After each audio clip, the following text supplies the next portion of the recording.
Now, depending on when you're seeing this video, there is a new model with ChatGPT that is currently in beta format. In order to see that model, what we're going to do is we're going to start a new chat. We're then going to go to the model selection area. We're going to select the drop-down menu. You're going to see that after the recording of this video, ChatGPT 4.0 with Canvas is in beta mode. We're going to turn on ChatGPT 4.0 with Canvas. What you'll notice is that ChatGPT 4.0 with Canvas does not have search available in order to use with the platform. Canvas is for generation and creation purposes. To demonstrate this, what we're going to do is we're going to ask ChatGPT for specific output. We are going to semi-structure a prompt, and we're going to ask ChatGPT to create content as we would with any other model. We'll now click Enter.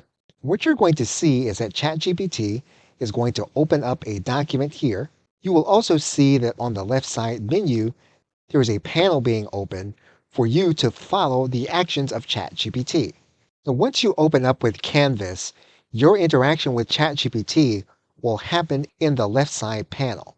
You can write information here. What you can also do inside of the document is that you can highlight some of the other information.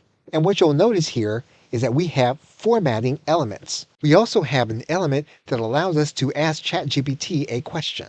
For example, when we highlight this word, we can click on this element that says Ask ChatGPT, and we can either edit the word or explain the word.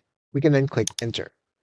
Basically, what you'll see here on the left side is you'll see an explanation of the information that ChatGPT has been able to generate. You can choose to close the panel, and ChatGPT will become its regular window. You can choose to open the panel again, and ChatGPT will open up the left side panel where you can interact with ChatGPT. If you click on top of the element, you will then have your document available. Now, on the right side, there are more elements available to us here in this area, and we will look at them in the next video. Okay, so with that, thanks, and I will see you in the next video.